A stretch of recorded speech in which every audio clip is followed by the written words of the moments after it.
De los enfermedades tropicales creo que la que más se ha investigado y la que más bibliografía tiene es la malaria.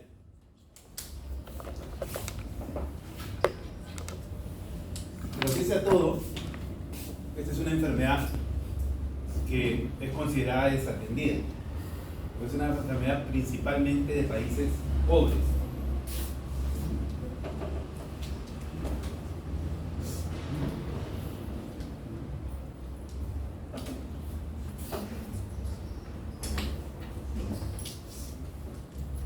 Bueno, en cuanto a los objetivos educacionales, al final de la sesión deben de ser capaces de reconocer el ciclo de vida de los Plasmodium, diferenciar las especies de Plasmodium de importancia clínica, interpretar la fisiopatología de la malaria, identificar los criterios clínicos y laboratorios de la malaria grave, analizar la epidemiología y carga global de la malaria, revisar estrategias de prevención y control y el enfoque terapéutico de malaria, en su forma leve y grave, ¿no? Bueno, lo primero, la malaria es una infección protozoaria de los glóbulos rojos transmitida por la picadura de un mosquito anófeles. Entonces, ya hemos hablado de Aedes, ¿no? Y la forma y cómo se comporta. En este caso, lo que vamos a hablar es básicamente del anófeles. Pero nosotros no nos vamos a centrar en el mosquito, sino vamos a centrarnos principalmente en lo que viene a ser la clínica de la enfermedad.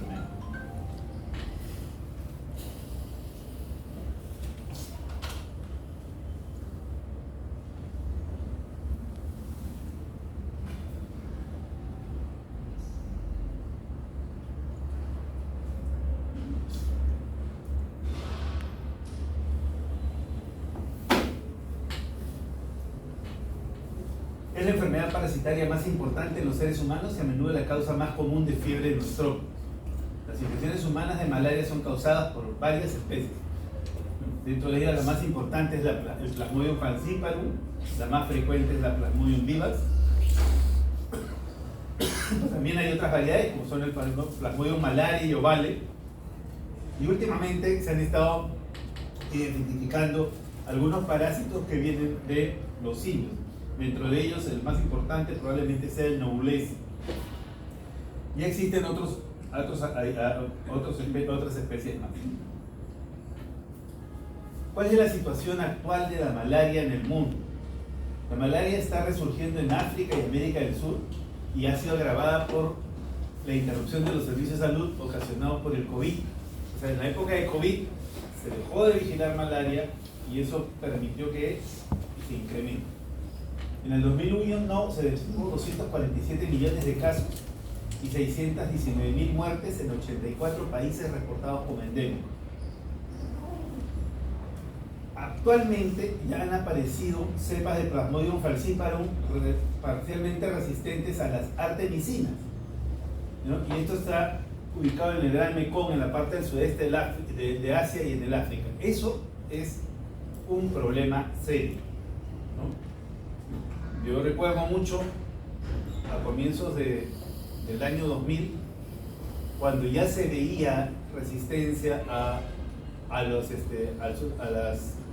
sulfas para malaria falciparum y se comenzó a recurrir a la quinina como una alternativa. Se apareció luego la resistencia a la quinina y se comenzó a hablar del Kingausu. El Kingausu es la planta de donde salen todas las artemisinas, todos los artesunados, ¿no? Entonces, esto ha estado muy bien hasta hace 2 o 3 años que comenzaron a salir los artículos de resistencia parcial al artesunal, lo cual es particularmente preocupante. Los vectores del mosquito de Anófeles continúan desarrollando resistencia también fisiológica y conductual a los insecticidas. Y eso lo vamos a ver cuando hablemos de lo que viene a ser la historia de la malaria en el Perú, por ejemplo. La eliminación de la malaria por Plasmodium vivax se ha visto obstaculizada por los esquemas antirrecaídas poco prácticos y potencialmente tóxicos.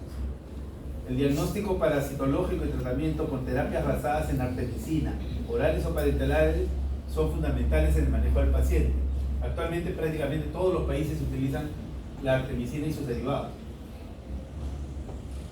El diagnóstico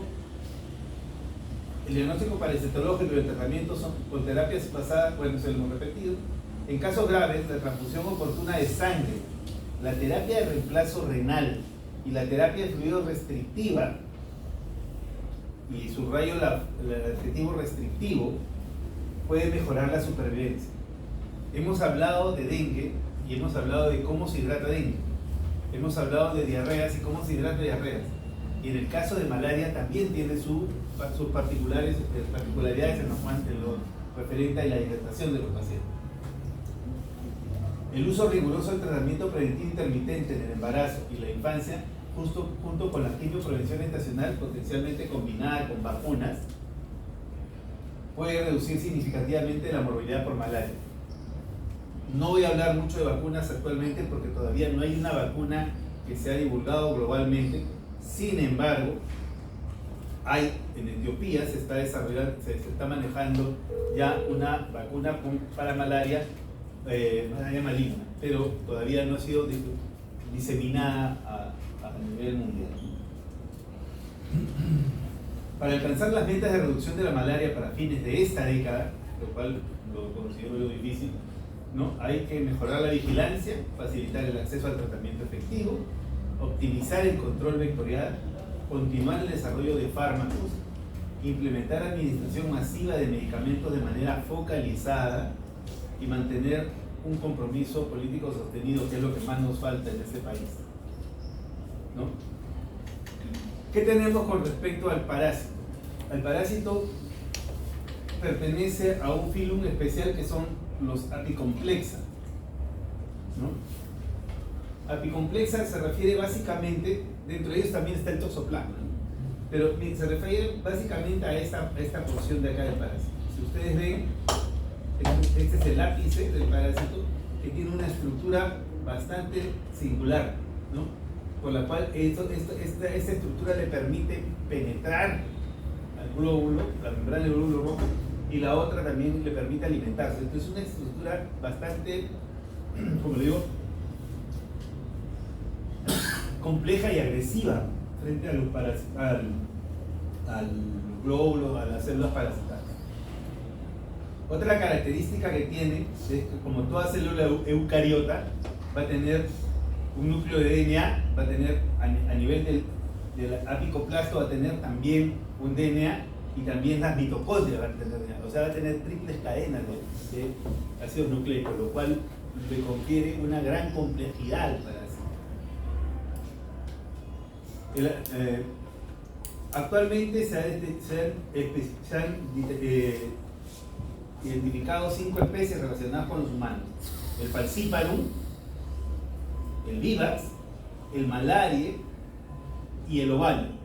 Pero el Ovalle actualmente se han identificado 2 subespecies, que son el Curtici y el Ovalle wallichieri. La cosa se sigue complicando.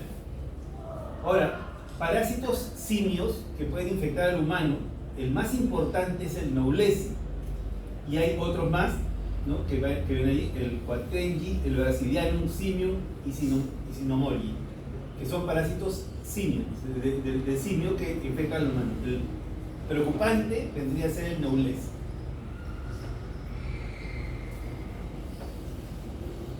Vamos a identificar algunas situaciones importantes. La fase pre-eritrocítica, que es la infección de malaria que comienza cuando el mosquito hembra del género Anopheles inyecta los esporozoitos durante su alimentación.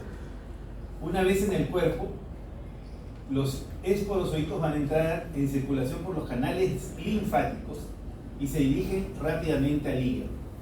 En 45 minutos ya han entrado hacia los hepatocitos y se comienza a desarrollar la primera reproducción asexual en el hepatocito, ¿no? Esta dura aproximadamente 5.5 días para el Falciparum, 15 días para el Malaria. Una vez que el hepatocito ha ocurrido esta reproducción, el hepatocito va a estallar y va a liberar miles de merozoitos. Esos merozoitos se van a dirigir hacia los glóbulos rojos y los van a parasitar.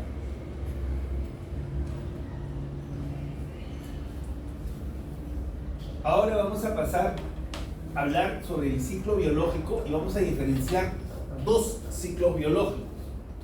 El ciclo biológico en el vivax y el ciclo biológico en el caso del falcíparo. Entonces,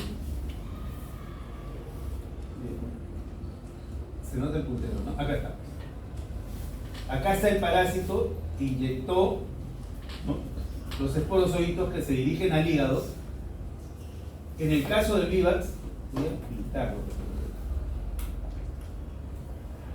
Acá ingresa, vamos a cambiarle de color.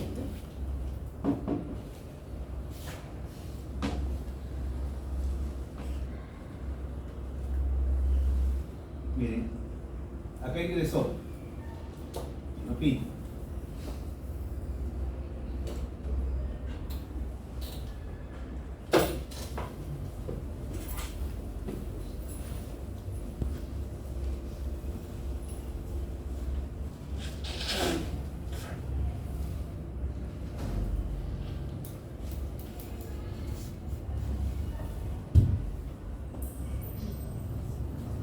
Ya, ok. Entonces acá ingresa acá por picadura y se va a dirigir hacia el hígado. En el caso del vivax vamos a tener dos situaciones. Vamos a poner una primera, que es la que habitualmente sucede con todos los demás parásitos, es que se dirige al hígado, parasita al hepatocito y luego de un tiempo, entonces genera los merozoitos que después estallan, liberan los merozoitos y estos van a los glóbulos rojos. Ahora, los glóbulos rojos, dependiendo del parásito, también van a tener su característica. Por ejemplo, en el caso del vivax va a parasitar a los más jóvenes, el malaria a los más antiguos, pero esas son características especiales de cada uno de los parásitos, ¿no? Pero tenemos acá el que parasita el glóbulo rojo. Acá ponen reticulocitos, que son los más jóvenes, y luego se va a formar el trofozoito. Van a comenzar a multiplicarse de forma sexual y va a formar los trofozoitos. El esquizonte, ¿no?, que tiene una gran cantidad de merozoitos, y acá vamos a ver dos situaciones. La primera es de que vuelve a estallar y vuelve a parasitar otros reticulocitos, o si no, puede circular estar por vía sanguínea, ¿no?, y ahí nos vamos a quedar un ratito, ¿ya? Porque ahí nos quedamos todavía. Ahora regresemos a esta parte de acá, a la parte inicial. Miren, el esporozoito también puede hacer, en el caso del vivax, hace una segunda ruta. Parasita y por algunas características propias del parásito va a entrar en hibernación y se va a formar un hipnozoito. Así, por ejemplo, muchos de ustedes están como hipnozoitos ahorita, ¿no? Pero la mayoría va a formar, ¿no? Entonces, y queda dormido, ¿no? Y se queda dormido. Entonces, ¿qué sucede? Esta forma, que se llaman las formas hepáticas, ¿no? Estas son las formas hepáticas, en el caso del vivax va a permanecer, ¿no? Existe otro parásito también que la tiene, pero primero vamos a hablar sobre el vivax, ¿ya? Entonces, ok. Ahora, una vez que he llegado a esta etapa, aquí lo que va a poner, estos ciclos se van a ir repitiendo en el tiempo, y a medida que se va repitiendo, se van sincronizando los ciclos, ¿no? Entonces, se va sincronizando. Entonces, más o menos en un lapso de 72 horas, o 48 horas, perdón, ¿no?, nuevamente hay un estallido nuevo de merozoitos y se liberan nuevamente. Entonces, cada vez que hay un estallido, una apertura de estas, entonces la persona va a tener sintomatología. ¿Ya? Ok. Ahora, de estos merozoitos que se forman, algunos van a diferenciarse, ¿no? Van a diferenciarse en los gametocitos. En el macrogametocito, que es femenino, y el microgametocito, que es masculino, ¿no? Entonces, luego de ellos, de esta manera, ¿no?, así como está, va a ser nuevamente, va un nuevo zancudo, pica a la persona y carga merozocitos y carga estos gametocitos. Estos gametocitos, una vez que ingresan en el vector, que es en el anofelino, ¿no? Va a entrar a su diferenciación sexual, ¿no? Su diferenciación sexual que se da en el intestino del parásito, y luego de ahí las formas quísticas se van a ubicar en las glándulas salivales del parásito y lo hacen nuevamente, lo hacen lábil de poder infectar a la persona, de poder picar. Entonces, el ubicarse en esa zona le va a dar avidez al vector para picar, ¿no? Le va a generar una avidez para picar. Entonces, no va a tener las mismas características que un anofelino común que no tiene la infección, sino va a ser más ávido por picar. Pero bueno, son características propias del vector. Eso ocurre con el caso de en el caso de malaria por virus. ¿Qué pasa con falciparum? En el falciparum lo que vamos a tener es de que va a picar, el esporozoito va a ir al hígado, en el hígado se va a producir la misma situación, se va a formar los merozocitos dentro del hígado, se van a liberar y luego van a parasitar al glóbulo rojo. En el glóbulo rojo parasitado, ¿no? Se va a comenzar a multiplicar y formarse los merozocitos. Y esto también es un ciclo que también demora 48 horas, casi igual que el caso de la malaria por virus. Y en algún momento, miren, va a haber la diferenciación en los gametocitos, el macro femenino y el micro masculino, que luego, y el zancudo cuando pica, produce lo mismo que hemos visto para el caso de malaria, ¿no? La forma sexual, se aloja en la glándula salival, y el zancudo, siempre son zancudos hembras, se hace infectar. Como ven, en este caso no hay hipnozoito, no se forma el hipnozoito, todo, o sea, no hay una hepática que se quede, ¿no? Solamente en la primera multiplicación vamos a tener la parasitosis del hígado, pero luego de eso no se va a formar hipnozoito. Y esa es una diferencia importante para poder determinar lo que viene a ser tratamiento.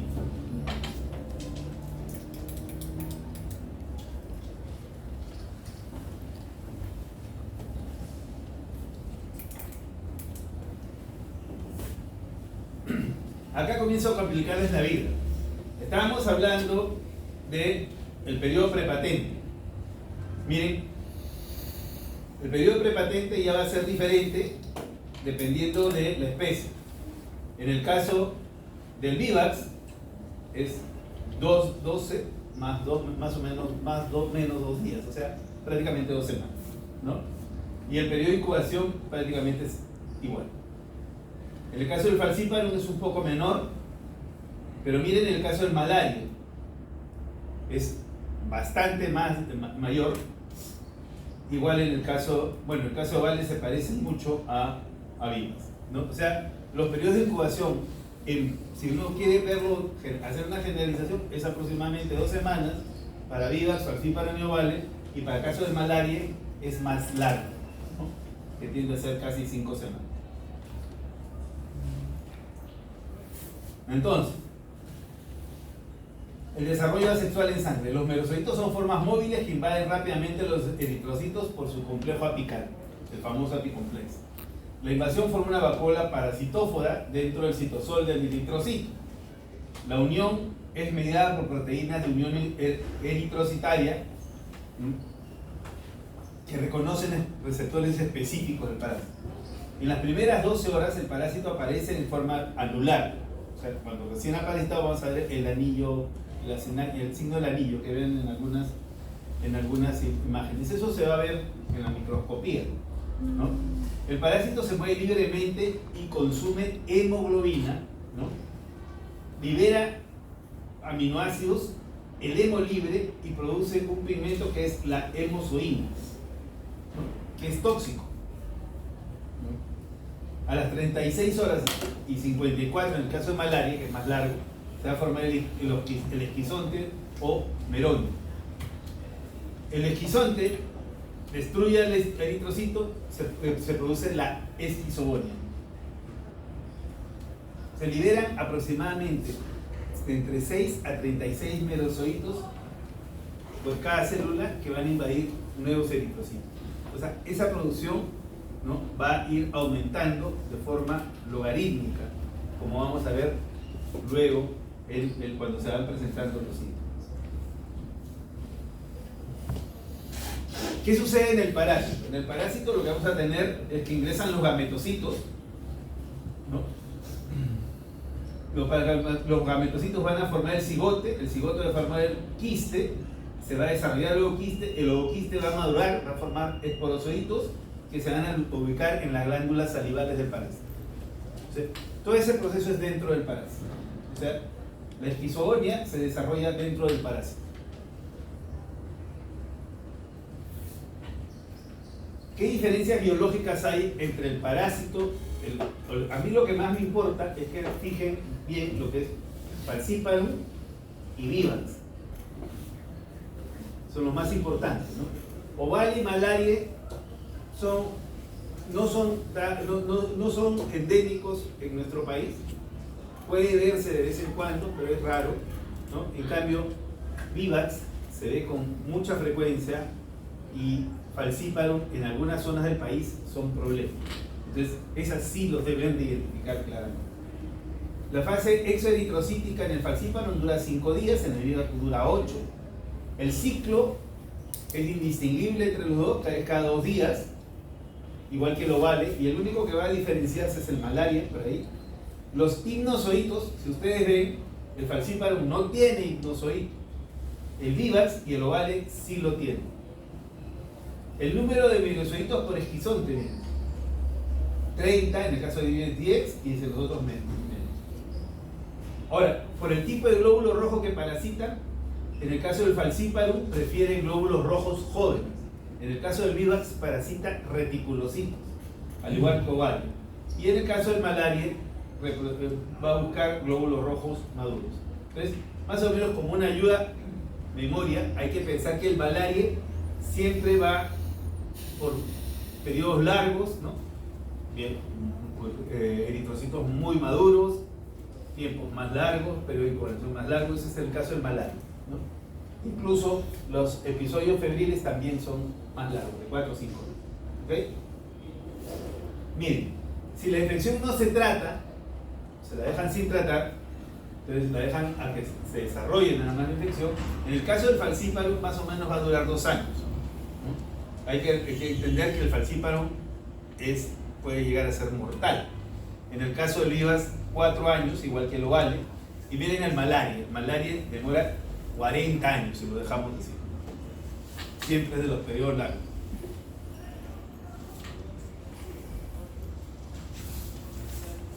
La malaria es prevalente en todo el mundo tropical. En África predomina el Falciparum, mientras que en Asia y las Américas el Vivax es la forma más común. En el Perú va a predominar el Vivax. Ahora, generalmente el parásito es de climas templados y aumenta en las épocas de lluvia. Estamos hablando de 20 grados aproximadamente. Y hay muchos factores sociales y ecológicos que van a favorecer la transmisión del parásito. Eso es cierto, ¿no? Antes se decía que la malaria era el parásito que seguía al hombre por todas partes, ¿no? La malaria sigue los caminos del hombre, decían. Entonces,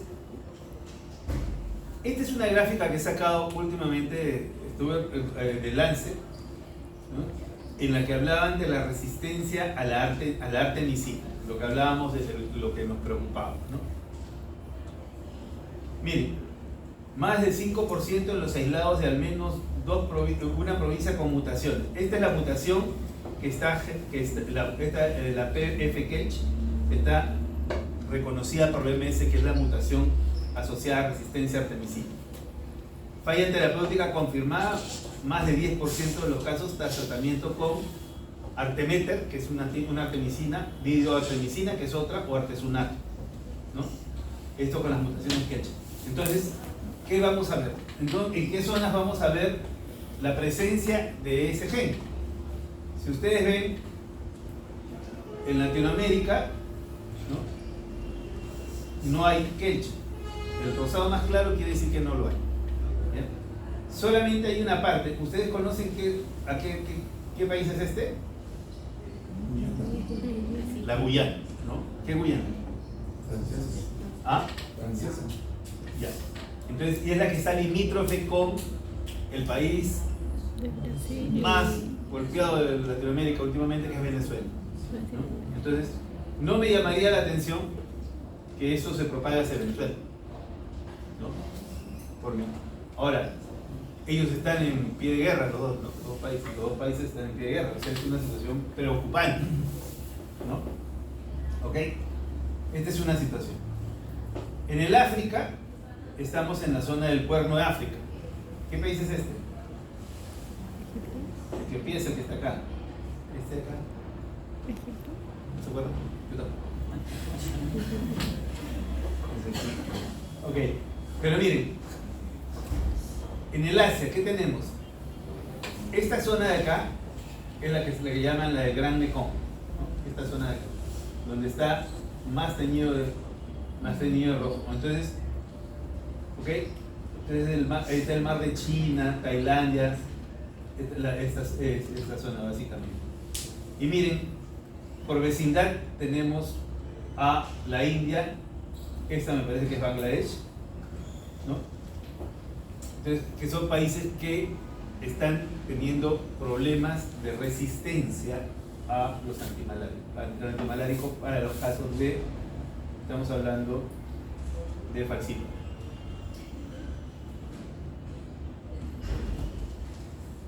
¿Qué tenemos con respecto a la resistencia a la cloroquina?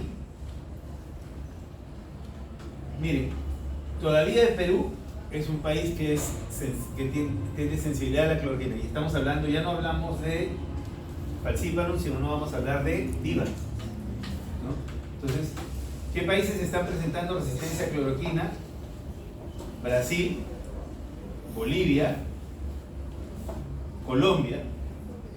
No sé si Venezuela, no me llamaría la atención tampoco, pero no lo tengo, ¿no? Entonces, pues esos son los países que están reportando resistencia a cloroquina. Hasta el momento actual, todos los casos que hemos tratado nosotros con malaria viral, lo hemos tratado con cloroquina, al menos los casos leves. Los casos graves sí los tratamos siempre con artesunatos, pero han ido sin, no hemos tenido problemas de resistencia a la cloroquina. En el caso de los países del África, igual tenemos aquí los mismos países, no me acuerdo, este es Madagascar, pero la India, lo que viene es toda la zona del Mekong, el sudeste asiático, y también se está ampliando hacia lo que viene a ser los polinesios, ¿no? Entonces es una zona bastante peligrosa en lo que viene a ser resistencia a cloroquina.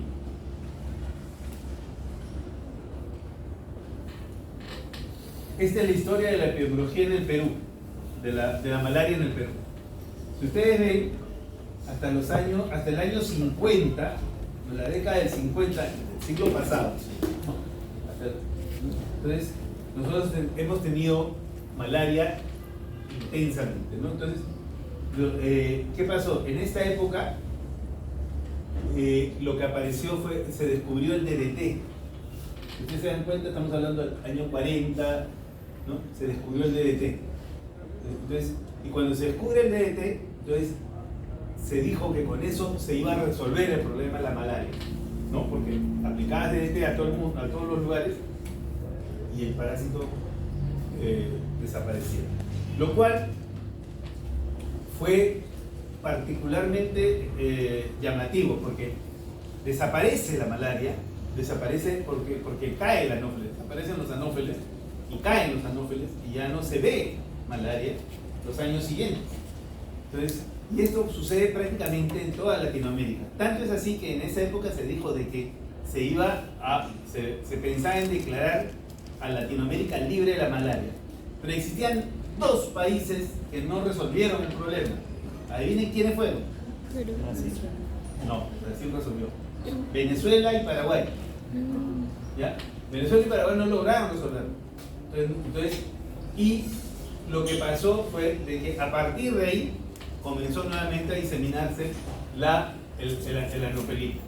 Ahora, lo que más ha predominado posteriormente ha sido dengue, ¿no? Dengue comienza a predominar hacia la década del 90, hacia finales del 2000 comienza a predominar dengue acá en el Perú. Porque en el Perú no hablábamos de dengue hasta el año 2000. Antes era una cosa que la revisábamos como una situación anecdótica. Ahora no, ahora ya vimos con él. ¿Ok? Pero miren qué pasa luego. Entonces, el parásito se hace resistente a los carbamatos, al DDT y los carbamatos, y miren lo que va a pasar. Entonces, comienza a haber brotes, y para el año en que comienzo Licerum, que es el año 92, ¿no? Entonces, comienza la gran epidemia, ¿no? Me acuerdo que eso fue causante que estoy diciendo. Entonces comienza la gran epidemia. ¿Y qué pasa? En la frontera con el Ecuador, toda la frontera con el Ecuador, comienzan a haber casos de malaria maligna, o sea, malaria falcipa. Y fue incontrolable. Se hizo incontrolable, ¿no? Se encontró en la frontera con el Ecuador. El otro lugar es cercano a lo que es Napo, en la frontera con Brasil y en la zona del Putumayo. Comienza a aparecer malaria, comienza el malaria con la malaria maligna, comienza a aparecer el falcípano y comienza la gran epidemia que hubo en los años siguientes, que fue prácticamente incontrolable. Entonces, en esa época, ¿no? Entonces, ya tuvimos esta curva ascendente hasta el año 2000, si se dan cuenta, ¿no? En que comienza nuevamente el esfuerzo por erradicar la malaria. Se pensó que hacia el comienzo, a la primera década de este milenio, se iba a erradicar completamente la malaria, pero no fue así, ¿no? Entonces, ahora hay un esfuerzo por querer erradicarla. Hay un famoso plan Malaria Cero que todavía no logra tener resultados, pero eso es lo que ha pasado. Entonces, actualmente convivimos con la malaria en toda la selva. Diferencias epidemiológicas entre el falciparum y Vivax. La carga mundial de Vivax es de 132 a 391 millones. En el caso del falciparum es 150. En el caso de Vivax, los casos son fuera de África. Estamos hablando de América, predominantemente Asia y las islas del Pacífico, que hemos visto la zona de la zona de Guinea. Y la enfermedad, en el caso de Vivax, afecta a todas las edades. En el caso del falciparum, es un desgraciado realmente. La mayoría de los casos son en África. Afecta principalmente a niños pequeños, a gestantes y ancianos. Causa más del 90% de muertes por malaria en todo el mundo, ¿no? Y la infección es poco conocida por las características que tiene. Es muy compleja. Y aparte el falciparum desarrolla muy rápidamente resistencia. Este es el vector, ¿no? Género Anopheles, miren, temperaturas superiores a 16 o superiores a 33, ¿no? Afectan lo que viene a ser la esporobolia. Las condiciones óptimas de temperatura para el parásito son entre 20 y 30 grados. Selva peruana, ¿no? Su longevidad es importante, factor de transmisión, ciertamente, ¿no? Porque, o sea, mientras más longevo sea el parásito, más posibilidad tiene de replicar. Una vez que es parasitado, entonces va a replicar mayormente al parásito. Existen casi 400 especies de mosquitos anófeles, ¿no? Aproximadamente 80 especies de anófeles pueden transmitir la malaria. 66 de esas son naturales y 45 de ellas son consideradas vectores de gran importancia. Cada vector tiene su propio patrón de comportamiento que varía incluso dentro de las especies según las áreas geográficas y puede cambiar con presiones selectivas. Eso es cierto, porque, por ejemplo, en la zona, en la costa, lo que tenemos es un vector que es picador chupador, picador reposador domiciliario, o sea, pica y reposa en la casa, porque ahí las casas tienen paredes, ¿no? Y en cambio, en selva, donde hace calor, ¿no? El vector pica y no reposa en paredes, porque no hay paredes, sino sale al exterior. Entonces, esa es una característica importante de conducta del animal, ¿no? Entonces, o hay algunos que prefieren ubicarse en zonas de sombra, hay otros que se colocan, o sea, de acuerdo a la especie, ustedes van a ver que va a predominar las características del vector. Por eso es importante hacer entomología, y esa es una especialidad que se ha olvidado en nuestro país. Entonces, la vez pasada, por ejemplo, cuando me preguntaban sobre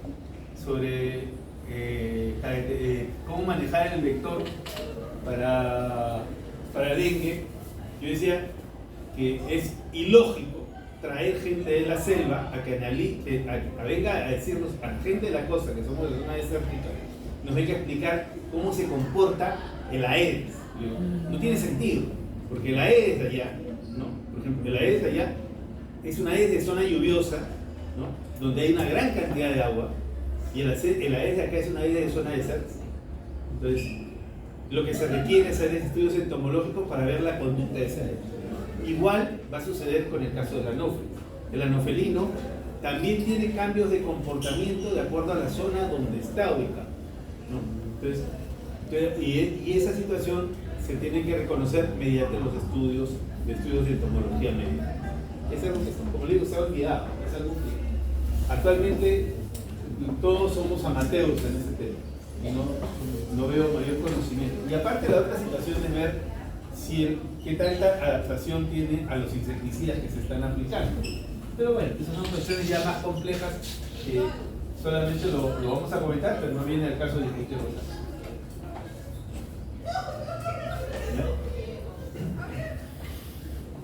Entonces, el rol en la transmisión del huésped. El comportamiento humano influye significativamente en la epidemiología de la malaria. Se necesita un reservorio humano con gametocitos viables para que ocurra la transmisión. En zonas de alta transmisión, los niños pequeños son los más susceptibles, ¿no? Tienen densidades parasitarias mucho más altas, ¿no? Y la gametocitemia es más frecuente en ellos. Entonces, el control de gametos o el control de la diseminación también es importante. Entonces, a veces por ahí uno escucha, ¿qué tengo que hacer cuando entro a zona endémica de... ¿Qué tengo que hacer cuando entro a zona endémica de malaria? Le digo, bueno, ponte pantalón largo, usa zapatos, ponte mangas largas, ¿no? Para poder entrar a la zona endémica, ¿no? ¿Por qué? Por la posibilidad de malaria es importante, así como otras, ¿no? Básicamente porque es de zona rural. La malaria es de zona rural y el Aedes está ahí. Entonces, ¿qué pasa? Entonces, muchas personas no toleran esto, porque en nuestro concepto, ¿no? Es que si hace calor tengo que estar medio desnudo, ¿no? Para evitar el calor. Bueno, es también bastante relativo, pero cuando uno, o sea, en estas zonas uno debería entrar cubierto para evitar picaduras, ¿no? Y al final acostumbrarse a vivir así, ¿no? O utilizar mosquitero. No exponerse en horas donde el mosquito pica. O bueno, hay otra situación importante que son los portadores asintomáticos. En todas las zonas endémicas, los portadores asintomáticos van a contribuir a la transmisión. Ahí hay que pensarlo bien porque es una contribución que no se ha medido completamente. Lo que vamos a ver luego, vamos a ver el estado de premonición, ¿ya? Que el estado de premonición es un estado que nos va a permitir a nosotros comprender por qué se produce esta dinámica de transmisión en zonas endémicas, ¿no? Miren, en las zonas oroendémicas e hiperendémicas sufren infecciones repetidas a lo largo de la vida, las cuales van a estar asociadas con alta morbilidad y mortalidad infantil. Entonces, la endemicidad se va a calificar según el índice esplénico o parasitario en niños de 2 a 9 años. Ustedes ven acá, esta es la forma como se mide el índice esplénico en los niños. Entonces, este es el borde costal. Entonces, si nosotros no palpamos el vaso, o es un trao percutible, entonces si no palpamos el vaso, nosotros decimos que el índice esplénico es 0, si el trao es timpánico, y si no, si es percutible es 1. 2 a 3 es si es que el vaso, ¿no?, llega a la altura de la línea umbilical, ¿no? Decimos que es 2 a 3. Y por debajo de la línea umbilical vamos a calificar un índice esplénico de 4 a 5. ¿Ya? Entonces, eso es lo que vamos a tener como referencia. Ahora miren, en base a eso, en base a la evaluación de los niños, miren, vamos a calificar de hipoendémica cuando el índice esplénico o parasitario está presente en el 10%, mesoendémica si está en el 10 al 50% de los niños, hiperendémica si el 50 a 75% de los niños tienen vaso palpable, y oroendémica si es más del 75%. Entonces, ¿qué es lo que tienen que hacer para hacer un análisis de eso? Solamente agarrarles la barriguita a los niños, ¿no? Entonces, y evaluar. O sea, no es de gran complejidad el asunto.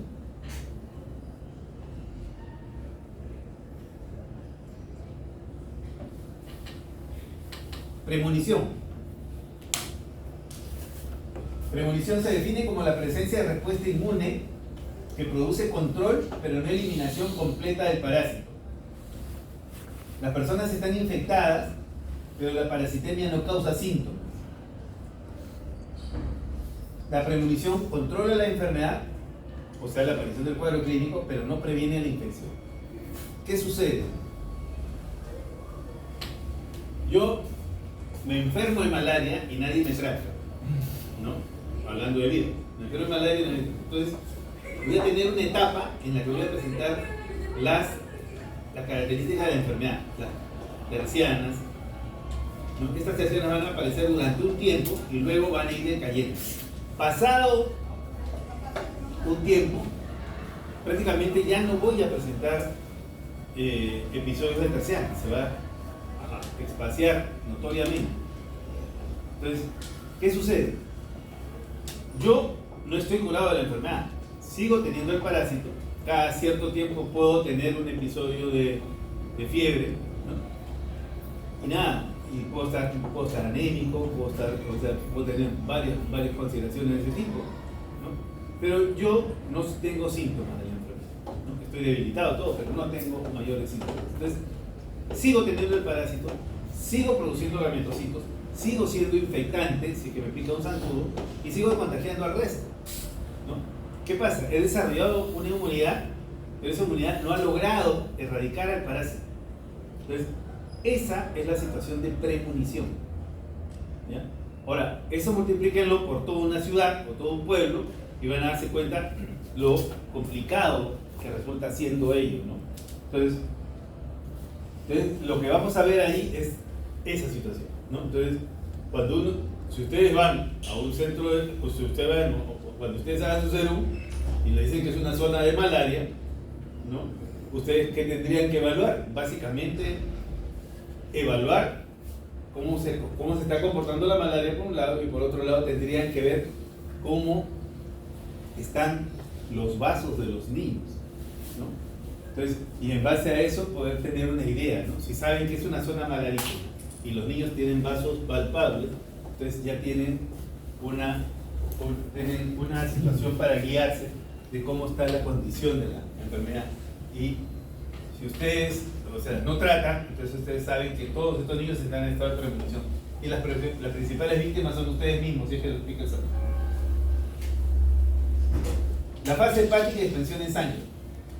En la infección inicial ya hemos hablado que los esporocitos llegan al hígado y forman los esquizontes hepáticos. Al romperse van a liberar de 10 a las 5 a 10 a las 6 medusocitos que van a ingladiar los glóbulos rojos. La multiplicación asexual en sangre ya lo sabemos. Miren, en el caso del falciparum va a incrementarse más de 10 veces por ciclo. La parasitemia se hace detectable desde el día 11 posinfección. Los síntomas iniciales que va a tener la persona son malestar, cefalea, mialgia y fiebre. Que los primeros días no se va a ver la fiebre terciana típica. Y en el caso del falciparum, la fiebre nunca va a ser típica como lo ve uno en vivas. Como les dije, la parasitemia tiene un ascenso logarítmico y después tiene una declinación lenta. Factores que van a limitar la expansión: la respuesta inmune, especialmente la acción del vaso, ¿no? La fiebre alta, si es una fiebre muy alta, puede dañar los esquizontes, ¿no? Y la disminución de la disponibilidad de glóbulos rojos. Tengan en cuenta que va consumiendo la hemoglobina, ¿no? Va consumiendo el glóbulo rojo, entonces la persona también va a entrar en anemias que llegan a ser anemias muy marcadas. El ciclo, luego vamos a tener el ciclo sincrónico, ¿no? En el caso del VIVAX, del falciparum y del ovale, va a ser cada 48 horas. O sea, me da fiebre hoy, tengo 2 días de descanso y al tercer día me da fiebre. En el caso de malariae es 72 horas, o sea, es 4 días. Ahora, como les dije, el falciparum puede dar fiebre diaria por la sincronía. En ese sentido, el falciparum es muy desordenado. Entonces, ustedes van a ver a un niño con fiebre a cada momento, decaimiento marcado y luego compromiso cerebral. Y si no tienen una gran sospecha de malaria por falciparum, se les va a pasar el cuadro. ¿Ok? Ahora, algo me dice, miren, la fiebre malárica clásica es fruto de observaciones clínicas históricas de adultos en adultos no inmunes. Eso es cierto, ¿no? Lo que se refiere como en la bibliografía es básicamente al viajero, al que va y se enfrenta a la zona, ¿no? O sea, eso es lo que se refiere. No se ve al citadino, al que vive en el lugar, ¿no? Factores de virulencia del plasmodium: alta replicación, la adherencia, formación de rosetas que le llaman, la estimulación de las citoquinas proinflamatorias, la gran diversidad genética que tiene antigénica y la resistencia a los medicamentos. Acá tenemos cómo se va produciendo en el tiempo el crecimiento logarítmico del parásito. Miren, en la fase intrahepática, que estamos hablando de 0 a 5 días aproximadamente, y luego viene el crecimiento logarítmico luego de cada ciclo de expansión del parásito.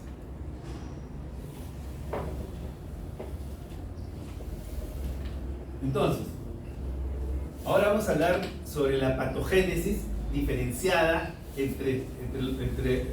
básicamente entre falciparum y VIVAX. Y voy a poner hincapié en falciparum, que es lo que más me importa.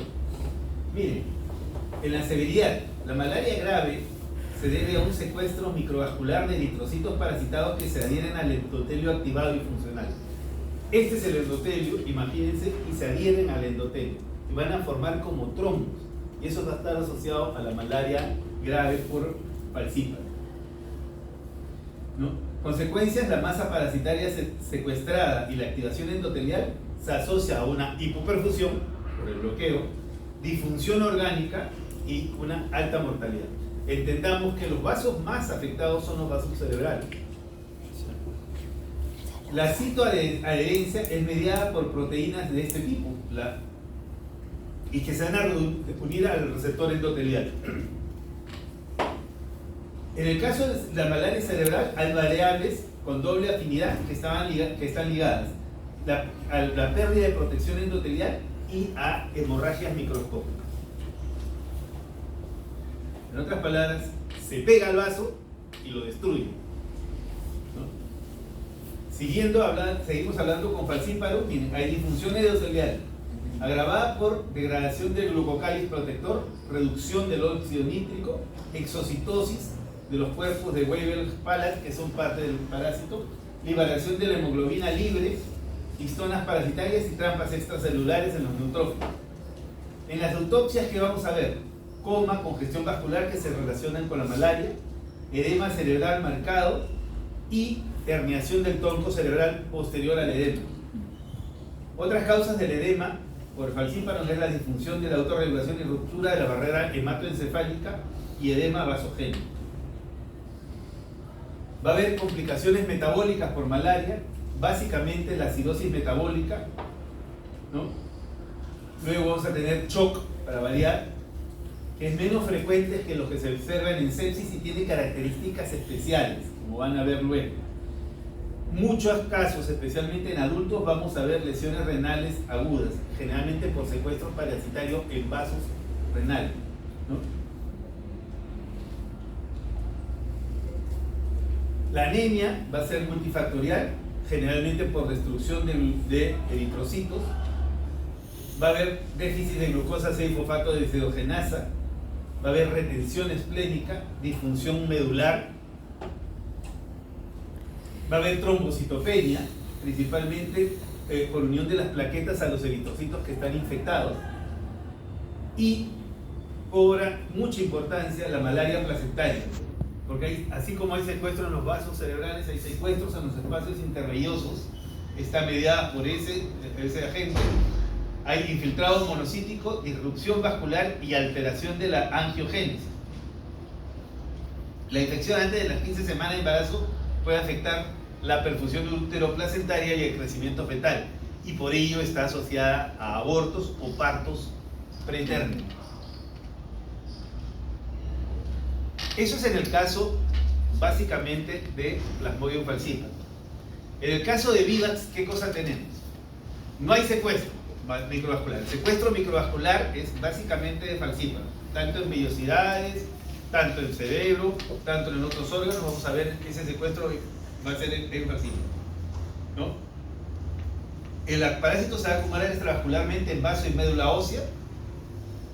Los eritrocitos crecen y deforman grandemente a los glóbulos rojos. Va a haber una anemia severa. Y aquí vamos a tener una situación importante. ¿Se acuerdan que les hablaba del hipnozoito? Entonces, el hipnozoito va a comenzar a tener importancia en el caso del falciparum, ¿no? Vamos a tener las famosas recaídas. O sea, me dio malaria, me trataron entre comillas malaria, ¿no? Pasado un tiempo, ¡pum!, vuelvo a tener malaria, ¿no? Entonces, ¿qué es lo que sucedió? ¿Me infecté nuevamente? No. Lo que he tenido es que el hipnozoito se ha activado. Y eso sucede básicamente en zonas endémicas y está relacionado básicamente a la medicación. Infecciones crónicas submicroscópicas, sostenidas por recaídas de hipnozoitos y liberación del reservorio esplénico. Bajó la densidad parasitaria en la sangre, la persona no tiene síntomas, de vez en cuando se activa un hipnozoito, casi, como no se multiplica en gran cantidad logarítmicamente como los otros, puede ser imperceptible, y entonces la persona sigue eliminando parásitos.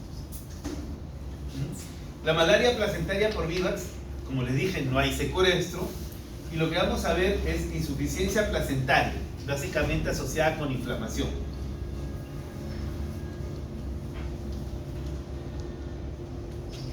Esto no lo vemos en el Perú, por suerte no lo vemos, pero sí lo han reportado, y es con una malaria simiana, que es el Knowlesi, que puede llegar a ser fatal con acumulación de en la microvasculatura de eritrocitos infectados por mecanismos que son distintos al falciparum.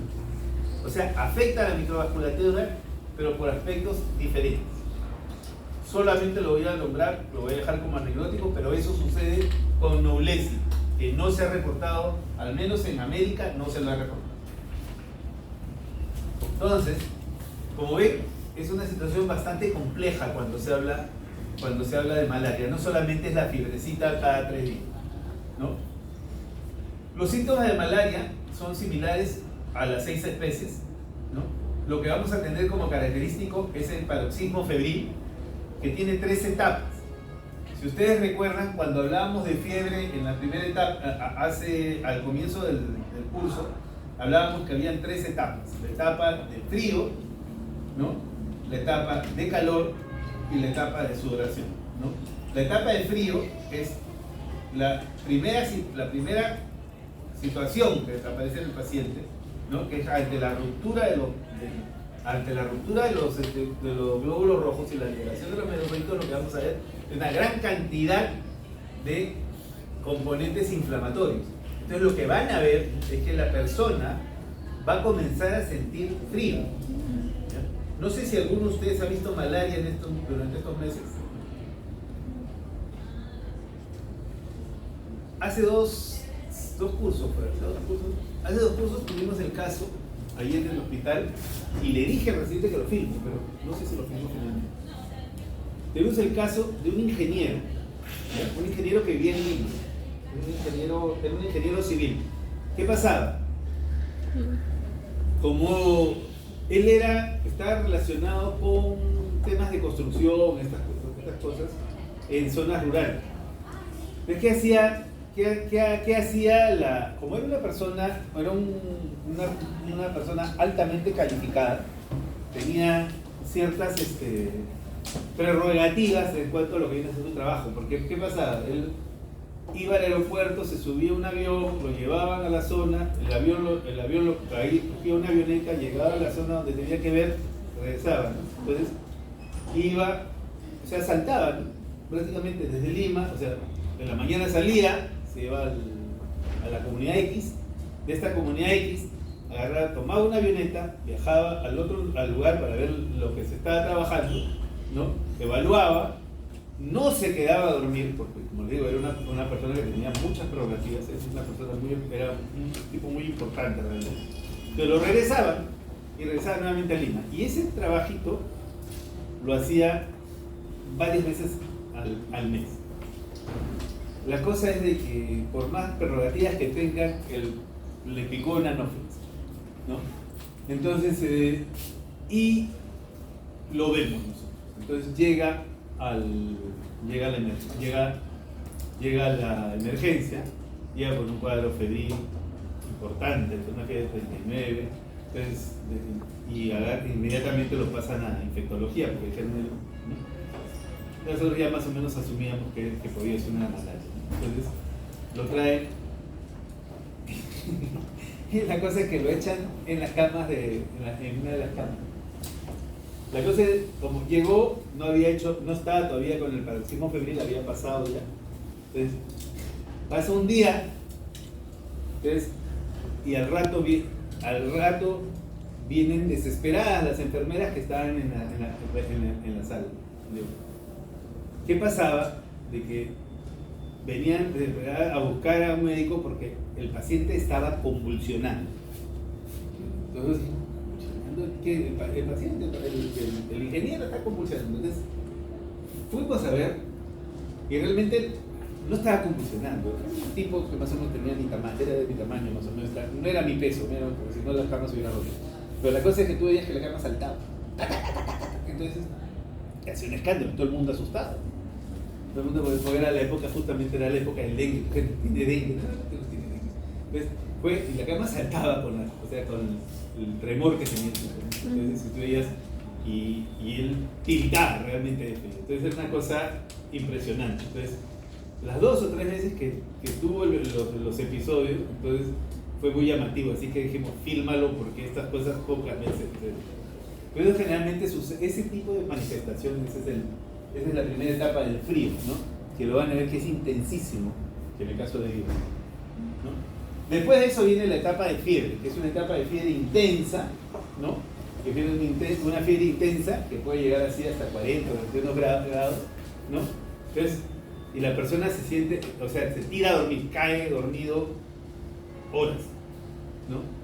Entonces, y luego ya viene la etapa de sudoración y se resuelve el problema. Entonces, y el paciente termina con un agotamiento extremo, ¿no? Porque ese temblor es consumo de energía.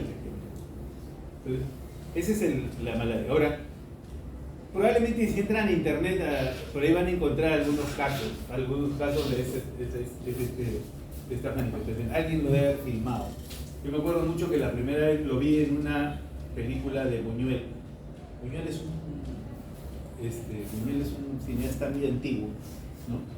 Entonces, y la película se llama Las Urdes. Si tienen posibilidad de entrar a Las Urdes, Ahí van a ver en esa película un caso de un español que le da malaria, ¿no? Entonces también lo filman en el episodio de la malaria como el temor que tiene.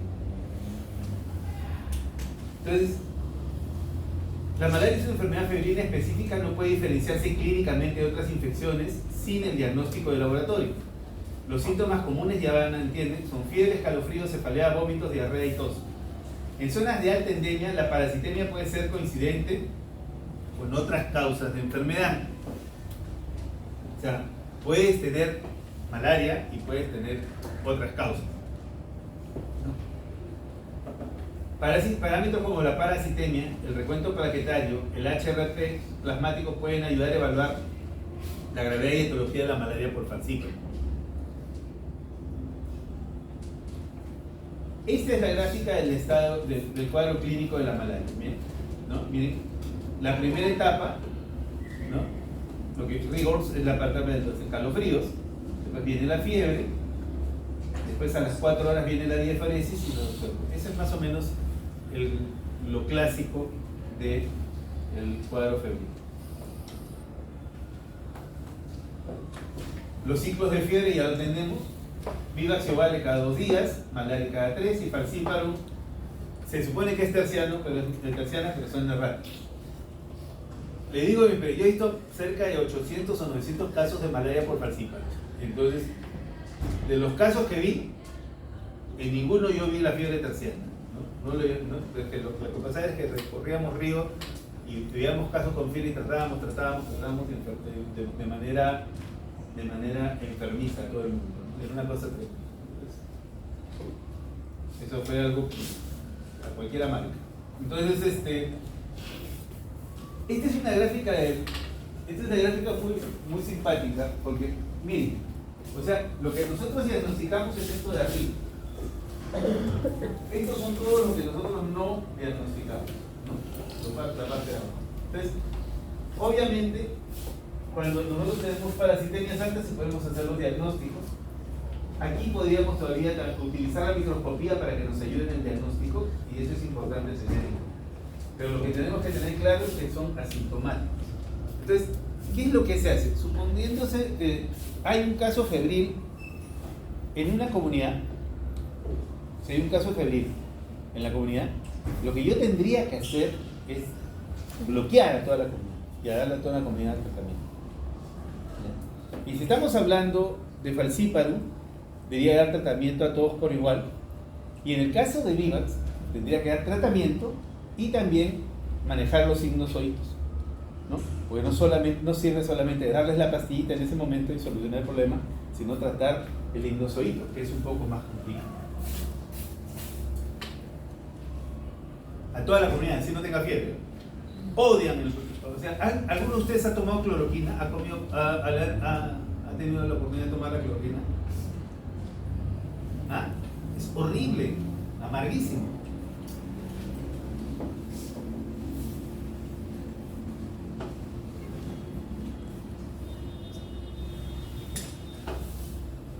La severidad del ataque depende de la especie y la cepa infectante, del área geográfica de origen de la infección, del estado inmune del huésped, de su constitución genética, de la edad, del estado nutricional del paciente y del uso de quimioprofilaxis. Se supone que hay la persona en la zona genera algún tipo de resistencia heredada. En el caso de los africanos es más sensible, ¿no? Por ejemplo, el tema de la anemia de células falciformes, ¿no? El falciformismo era una forma de adaptación para lo que viene a ser malaria maligna, ¿no? Para controlar lo que viene a ser malaria maligna. Sin embargo, pareciera que no se logró ese tipo de resolución. Esto es lo que yo les explicaba con respecto a la enfermedad. Miren, me enfermé, me dio malaria, pasé una etapa en la que no tengo síntomas, que es el estado subpatético. Se activa mi sinusoído y ¡pum! Vuelvo a hacer malaria. ¡Pum! Vuelve a caer. Vuelve a desaparecer. Vuelven a desaparecer los síntomas. Y luego un tiempo vuelve a activarse Y así va descendiendo. Si ustedes se dan cuenta, los episodios, los ciclos, cada vez se van acortando con el tiempo y se hacen espaciosos largamente, ¿no? Yo me acuerdo que nosotros trabajábamos con una misionera, ¿no? Una misionera española, ¿no? Que decía: a mí me ha dado malaria 40 veces. No sé si estoy viva todavía, pero me dice: a mí me ha dado malaria, mira, a mí me ha dado malaria 40 veces, me decía. Yo le digo, en esa época no había el concepto de la premonición y pensábamos que sí, le había dado 40 veces la malaria. Y no, lo que pasaba era que a esa mujer le había dado malaria solamente una vez, ¿no? Pero no tenía la oportunidad de tomar el tratamiento contra los sinusoídos. Entonces cada cierto tiempo se le volvía a activar la malaria y volvía a ser virtual, ¿no? Pero como en esa época todavía no había mayor conocimiento del tema, entonces era 40 veces que le había dado, ¿no? Entonces, hasta que ya apareció la primaquina y con eso se le pudo controlar la malaria a esta persona. Pero así como ella, muchos en la selva, es muy común ver esa situación.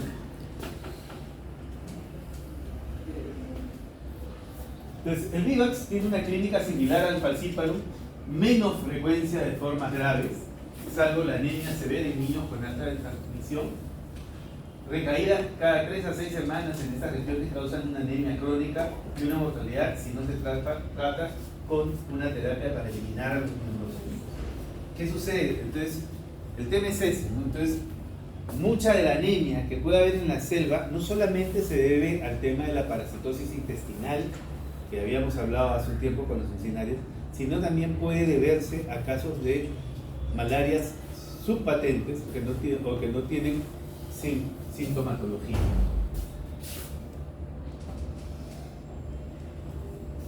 Estas son algunas definiciones que ustedes tienen que tener en cuenta y a veces se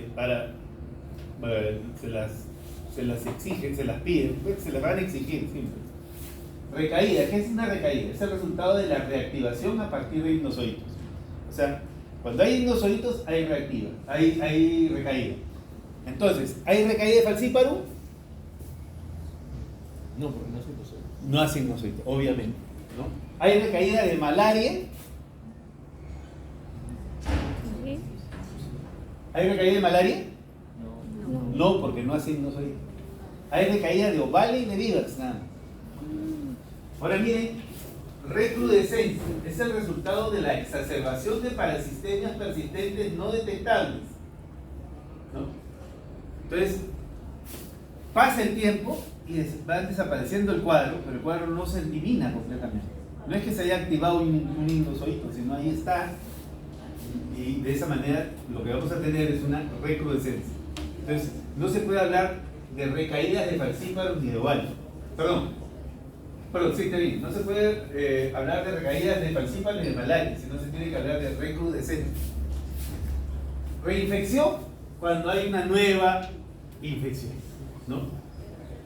En ese caso tienes que probar que eso ha sucedido, ¿no? Por ejemplo, me dio malaria porque me fui al Kilimanjaro y me da malaria, ¿no? Entonces me tratan la malaria, entonces vengo acá, me voy a San Pablo y me da Vivax. Eso es una reinfección, ¿no? Recurrencia es un segundo episodio de malaria independiente si es cepa homóloga o heterocigótica o heterólogo. Entonces, esa es una recurrencia.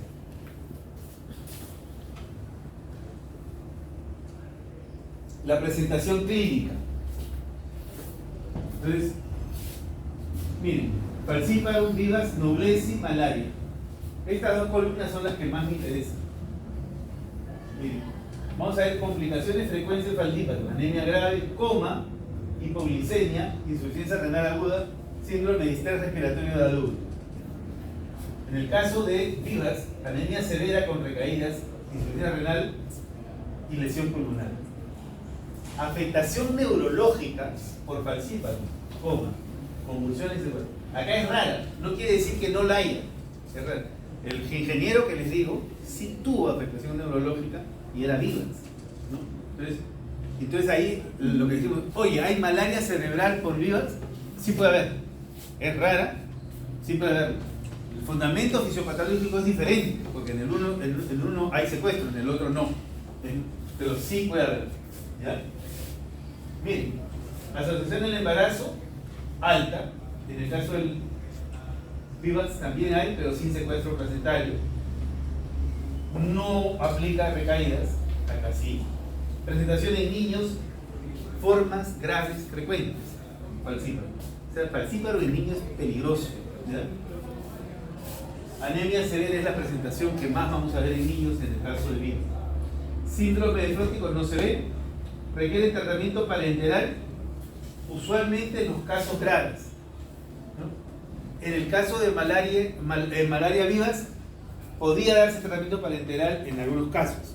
¿No? En el caso, por ejemplo, de un compromiso cerebral, podría darse. ¿No? ¿Okay? Eso hay que tener en cuenta.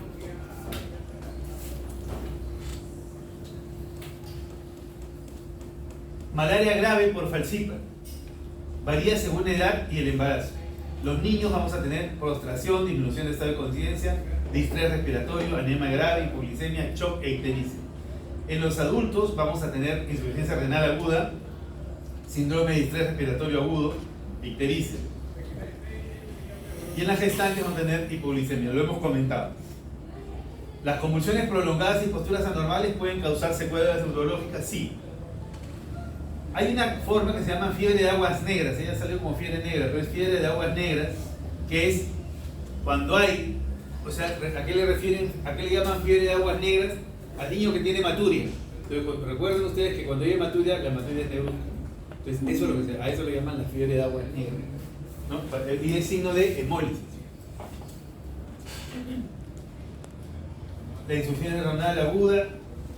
Los criterios clínicos y epidemiológicos que propone la Organización Mundial de Salud son estos: incapacidad de ingerir alimentos, disfunción orgánica o una parasitemia. El índice de parasitemia lo da el que evalúa la lámina, ¿no? Ahí te dice cuánto es el índice de parasitemia que tiene el paciente. Esta es una tabla del Mason que ayuda bastante a poder interpretar lo que viene a ser los casos en niños y en adultos, ¿no? Entonces, acá habla sobre la presencia de la manifestación clínica y acá hacia el otro lado habla de la frecuencia.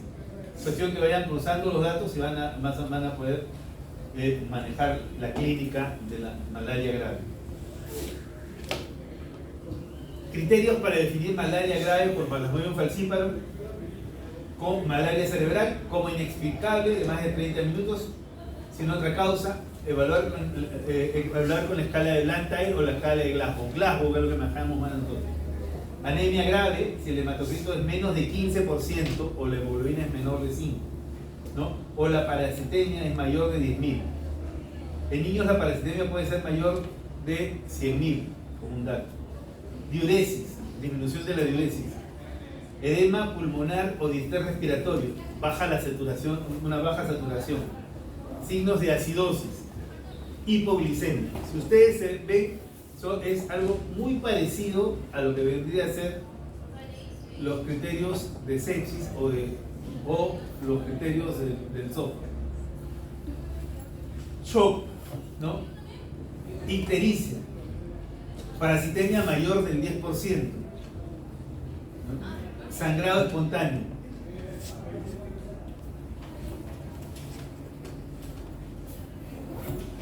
En esta gráfica, ¿no? Lo que quieren resaltar es cuáles son los síntomas predominantes de acuerdo a los grupos etarios, ¿no? Si uno ve, por ejemplo, anemia en la línea roja, ¿no? Es mayor en los etapas iniciales de la vida, en los primeros años, y después decae. La acidosis, ¿no? Es prácticamente igual para todas las edades. La presencia de convulsiones es más en los niños que en los adultos. El coma, miren, el coma es algo que aparece en niños pero se exacerba con la edad. Los signos de shock es casi invariable. La insuficiencia renal es un problema principalmente de adultos. Y la ictericia también es un problema principalmente de adultos. Este es más o menos para tener una idea de cómo se comporta la clínica de acuerdo a las edades de los pacientes. El diagnóstico se basa en una sospecha en zonas endémicas. Si no hay sospecha, generalmente en zonas se nos va a ir el diagnóstico. La gota gruesa es el método estándar, ¿no? El frotis, o sea, y uno cuando hace gota gruesa y hace frotis, las dos cosas tienen que hacer, ¿no? La gota gruesa es para identificar el parásito y el frotis es para poder definir especie o evaluar también la carga para el sistema. Como nosotros no somos expertos en estos temas, ¿ya? Entonces, porque para ver gota gruesa tienes que tener un ojo muy experto, ¿no? Cualquiera no lo hace. Acá en Lima, por ejemplo, es muy difícil tener personas con ojo experto para evaluar malaria porque no hay muchos casos. O sea, probablemente ahí es muy útil trabajar con gente que ha evaluado casos y gente de selva, ¿no? Que ha evaluado casos de zonas de endemia, porque ahí es donde uno entrena la vista y uno tiene que estar entrenándose constantemente, ¿no? Entonces, ya desde ahí partimos pensando en que el microscopista de malaria es la persona más importante de todas, ¿no? El microscopista es un tipo muy, muy importante. Entonces, como nosotros no lo podemos hacer, vamos a hacer pruebas rápidas. Entonces yo, cuando tengo una sospecha de malaria, aquí en Lima, háganle su prueba rápida y mándenlo al INS para que lo evalúe. No se lo doy no se lo doy al patólogo de mi hospital porque yo sé que el patólogo de mi hospital casi no ve. Se lo mando para que lo revise también, que se divierta un ratito buscando sus parásitos. Y si nos encuentra, que pase la voz para nosotros también verlo. Pero eso hay que hacerlo con ojos expertos.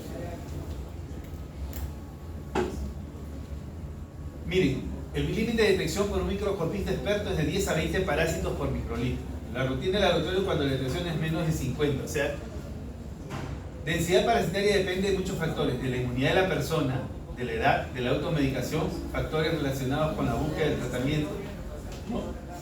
Y las densidades bajas que van a dificultar la lectura. Acá se los he puesto para que vean las diversas formas. Esto es de la CS, entren en la página de CS y ahí se van a divertir viendo todas las formas parasitarias que hay. No, es solamente para cultura general, pero la microscopía tiene limitaciones, como dije, ¿no? Se requiere una constante e intensiva capacitación de los microscopistas y eso es de alto costo. Hay una alta rotatividad, ¿no? Porque necesitamos que la persona esté entrenada constantemente, ¿no? Otra cosa que hay que hacer es mantener el mantenimiento de los microscopios. Eso es una cosa que a veces uno descuida, ¿no? El microscopio uno tiene que darle mantenimiento, porque se puede llenar, los oculares se pueden llenar de hongos y ya nos dificulta. O el aceite de inmersión que se utiliza también está peor que aceite de cocina de comedor popular, o sea, está recontra negro y nadie lo cambia. Los colorantes también, tienen que ser colorantes frescos, o sea, hay que fijarse, hay mucha logística que hay que fijar para poder hacer el diagnóstico. Como le dije, el patrón de oro sigue siendo la microscopía en todas partes, pero ya actualmente existen pruebas moleculares y de anticuerpos que nos va a salvar muchas veces el diagnóstico. Útiles como alternativa, pueden usarse para evaluar también respuesta al tratamiento. Hay falsos negativos por cepas de falciparum.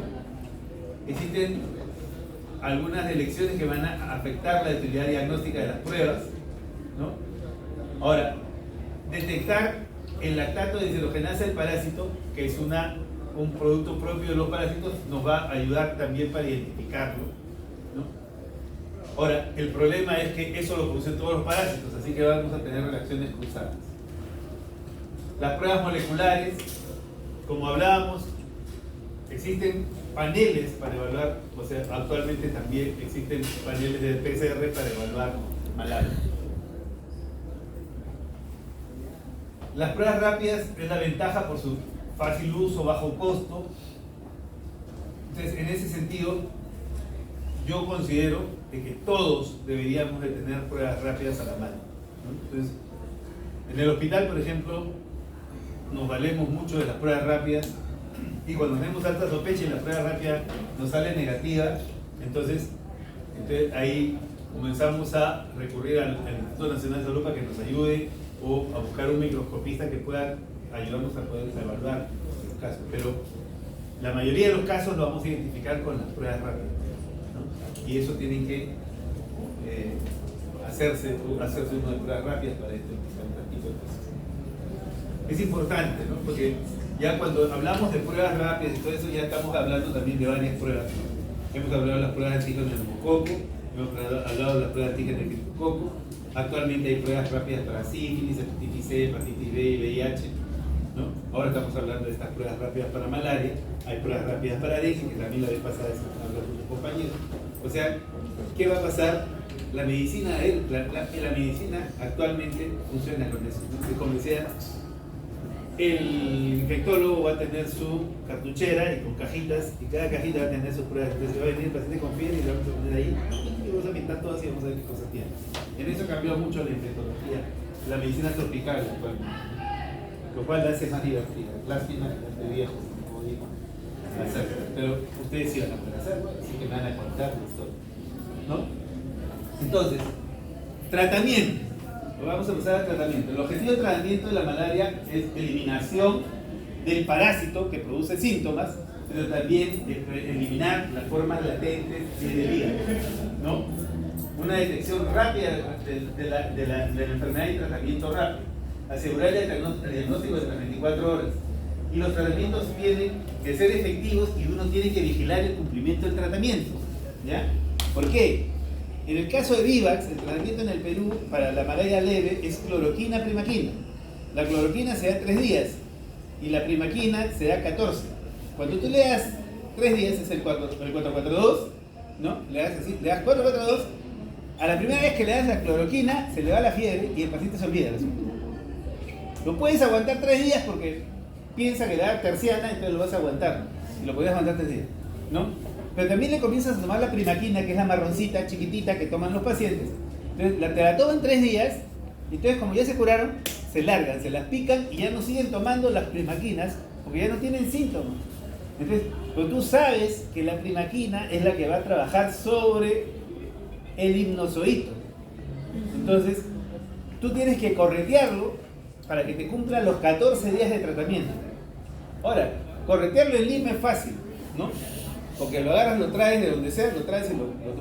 Pero antes de corretearlo en el río, pues. Antes de corretearlo en la comunidad, a ver si lo puedes encontrar. Entonces, ahí es el problema. Entonces, ese es un gran problema. Actualmente, ha aparecido una pastilla maravillosa, que no la voy a poner acá porque todavía está en estudio y que por ahí la están usando en algunas partes, que se llama tafenoquina, ¿no? La tafenoquina podría resolvernos mucho ese problema del hipnozoito, porque son terapias que son tratamientos únicos de 2-3 días y con eso la cortas y ya no tengo que usar primaquina por largo tiempo.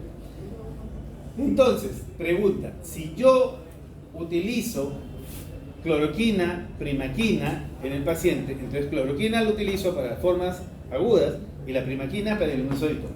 Quiere decir que si la persona tiene enfermedad por falciparum, ¿le voy a dar primaquina? ¿Qué dicen ustedes? La respuesta lógica sería no. Esa sería la respuesta lógica, ¿ya? Y tienen razón. Si yo no le voy a dar la primaquina para aniquilar hipnozoitos al falciparum, porque ya sabemos que no lo tienen. ¿Por qué le damos primaquina? Para los gametocitos. ¿Ya? En el caso del falciparum solamente son dosis cortas, de 1 o 2 días, y con eso lo soluciona. ¿Ya? O sea, se da primaquina, sí se da primaquina en el falciparum, pero no por el hipnozoito, sino por el gametocito. ¿Ya? Por eso se hace, ¿no? Entonces, usar tafenoquina sería lo mismo, ¿no? Pero eso es el tratamiento es cloroquina para formas agudas, primaquina para el hipnozoito. Ya lo entendemos de esa manera. Y en el caso del falciparum, cuando usamos la primaquina es para como gametocida, básicamente.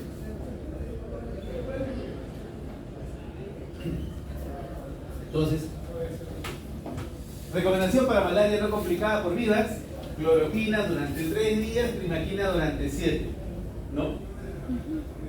Malaria, cloroquina 3, primaquina durante un día. Más fácil. Para niños, cloroquina, primaquina, en esa dosis por kilo de peso. Dosis por kilo de peso, no dosis al ojo por ciento. Estamos. Dosis por kilo de peso. Y es una recomendación que lo hacen en todas partes. Dosis al ojo por ciento no. Porque primaquina tiene un detalle muy sutil que vamos a verlo luego, ¿no? Entonces, todavía no voy a adelantar, pero hay un detalle sutil con el primaquina. Ok. Malaria no complicada por falciparum. Este es el esquema peruano. Artesunato, mefloquina.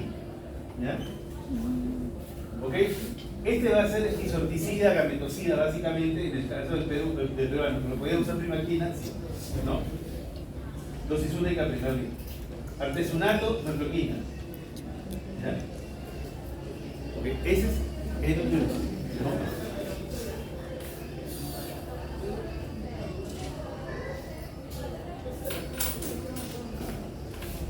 Otras combinaciones para adultos y niños, ¿no?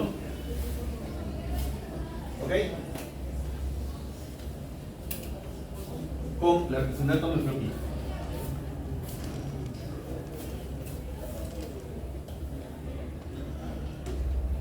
Problemas en el tratamiento para la malaria viva. No conseguir una cura radical. Se nos perdió el chibolo porque se nos perdió el paciente porque se fue a cualquier parte y no terminó sus 7 o 14 días de tratamiento. Es 14 días, han puesto 7 porque ya pues, o sea, cúmpleme 7, ¿no? El rinoceronte, bueno, como decía, olvidado por los infectólogos. Baja adherencia al tratamiento con primaquina. La otra situación es esta, que es la que les quería comentar. Deficiencia de glucosa 6-fosfato de desogenasa. Presencia de recaídas, ¿no? Posible aparición de resistencia a cloroquina primaquina. Ya vemos que Brasil tiene resistencia, ya vemos que Colombia lo tiene, ya vemos que Bolivia también lo tiene, entonces hay que tener mucho cuidado con las resistencias. El problema es la herencia, ¿no? Miren, los iquiteños que se creen dueños del mundo, los iquiteños hay que ahorcarlos para muchas cosas. Esta es una de ellas. Solo 62% toman tratamiento completo. Entonces, si tú vas a Iquitos y sabes que la gente sabe cuando tiene malaria, anda, compra Taralén. Compra Taralén nada más. No vayas a la costa, compra Taralén. Taralén es el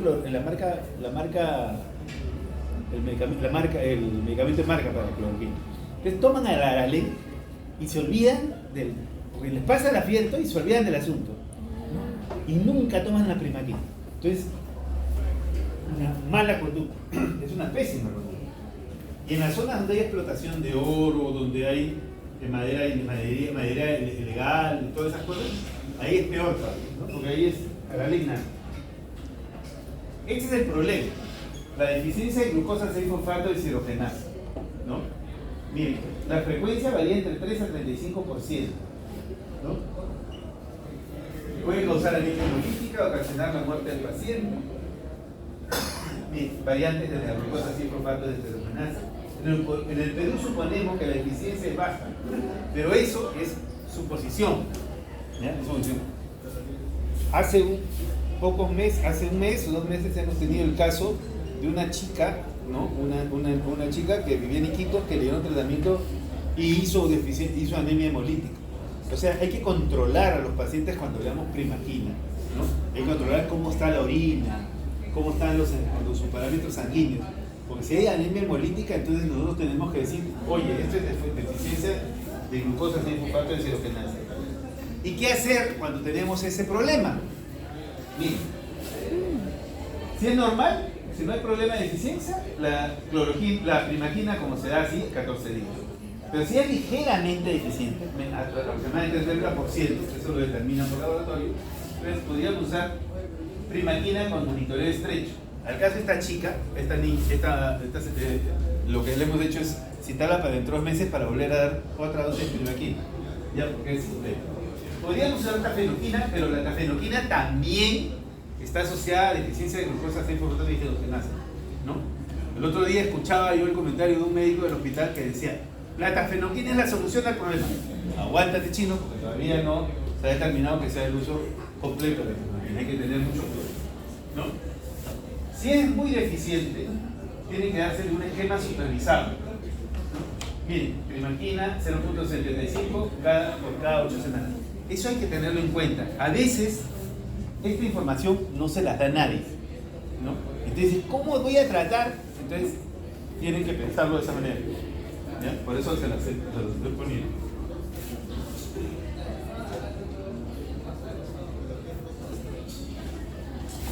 Malaria grave, ¿no?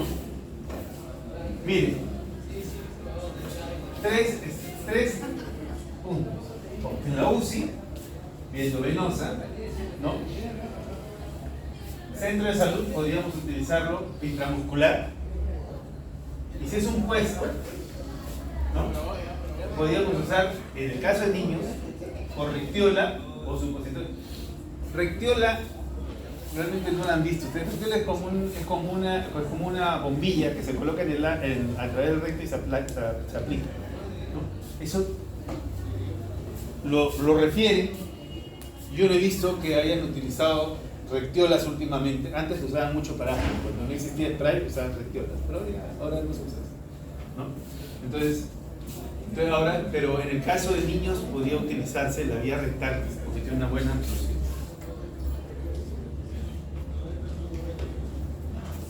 Cuando no hay artesunato, porque a veces sucede esa situación, entonces podríamos usar quinina, ¿no? Teniendo en cuenta que nosotros todavía, el país todavía tiene cierta sensibilidad a la quinina. Entonces, podríamos usar quinina como alternativa, ¿ya? Cuando no hay artesunato. Pero el medicamento de elección actualmente, en las guías anteriores, en otras guías van a encontrarlo al revés, ¿ya? Pero acá en el Perú es una alternativa, podría ser quinina si es que no tenemos artesunato o algún derivado de la penicilina.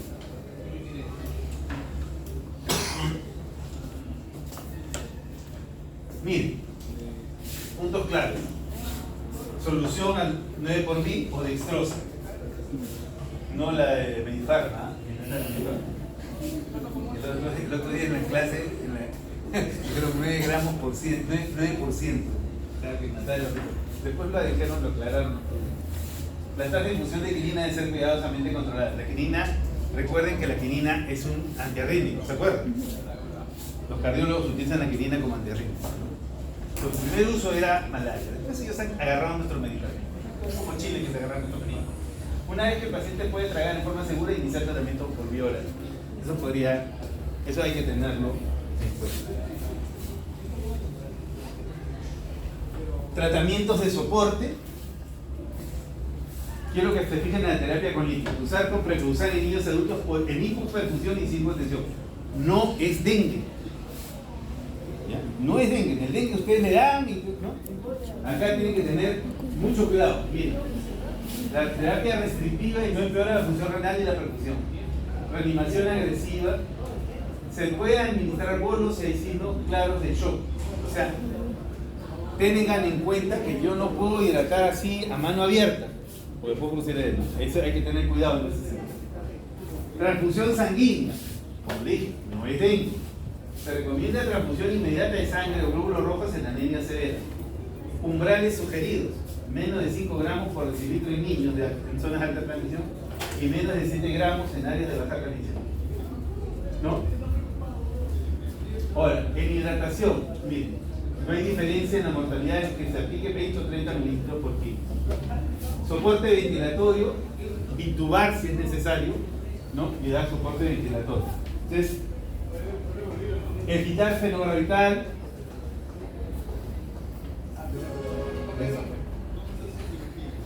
tratamiento de soporte, ya.